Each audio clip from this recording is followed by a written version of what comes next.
David Axelrod tells Pritzker what right answer he should give Trump about solving Chicago's crime problem. I haven't seen the clip yet. I don't know what David Axelrod is going to say.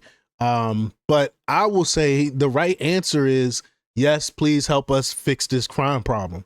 I mean, because it doesn't matter what side of the aisle you're on if you live in Chicago, the majority of Chicagoans want less crime. Like who don't want less crime except for the Democrats? It's ridiculous that these people are continuing to cape for criminals.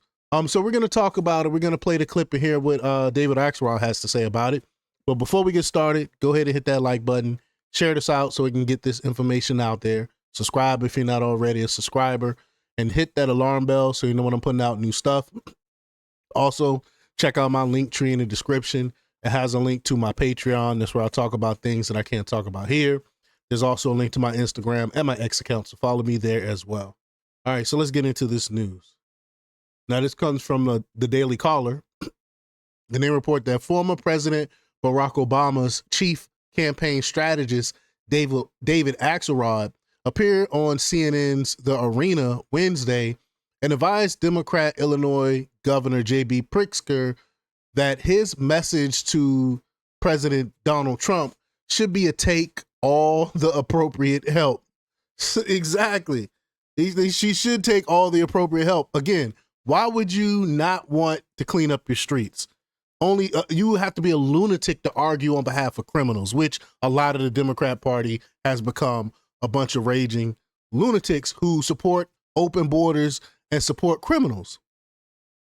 Since Trump's suggestion on August 22nd that he would consider sending the National Guard to crack down on Chicago's crime, Pritzker and Democrat Mayor Brandon Johnson have repeatedly pushed back against the aid that Trump is offering. While discussing Pritzker's political performance from Tuesday, where he totally pretend like it wasn't a crime problem. I mean, that clip was ridiculous. I played it before. But CNN's Cassie Hunt asked Axelrod for his reaction and mentioned how the Democrat governor's response to Trump appears to set up his potential presidential campaign for 2028. Well, here we go. Let's check out this clip here. Here we go.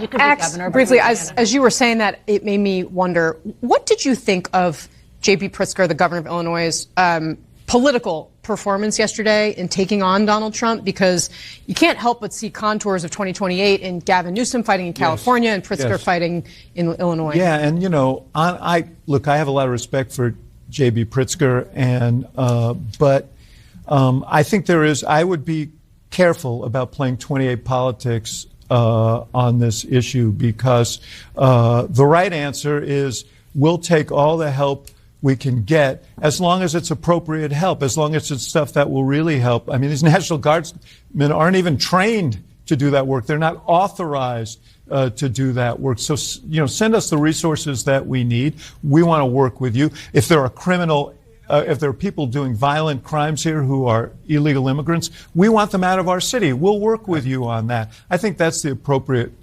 position to take. Fair enough. All right. It won't happen though. They wouldn't. They refuse to take the reasonable position because they want to be anti-Trump. But Pritzker and Johnson have held multiple press conferences claiming that Chicago residents don't want the National Guard to help reduce the city's crime rate. In his press conference held Tuesday, Pritzker said the city has already started to address this crime problem by investing in things like adding more law enforcement officers, mental health support, and community intervention programs. Well, tell that to the 50-something people that were shot during Labor Day weekend. Some Chicago residents, however, have already begun to speak out against their leaders, asking that Trump bring in the National Guard. In an interview with Fox News, Laura Ingraham on August 25th, Chicago resident and Chicago Flips Red co-founder Danielle Carter Waters dared both Pritzker and Johnson to tour the south side of Chicago without their security details. Yeah, right. Yeah, right. You know they would never do that.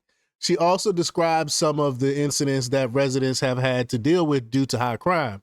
In another interview with News Nation, one Chicago resident, Jedediah Brown, told the outlet that people in the city are living in fear due to all the criminal activity.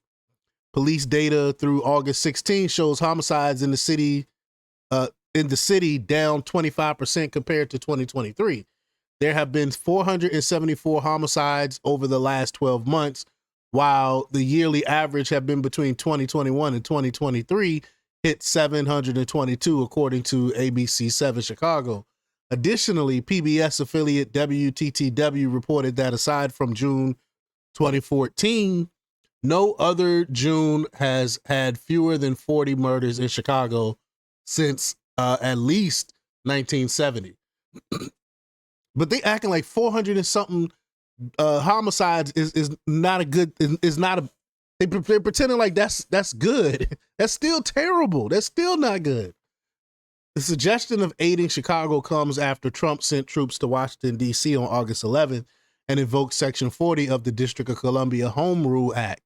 Since the federal takeover of the nation's capital, a total of 1,669 arrests have been made, with 168 illegal guns seized, according to U.S. Attorney for Washington, D.C., Janine Pirro, on Tuesday.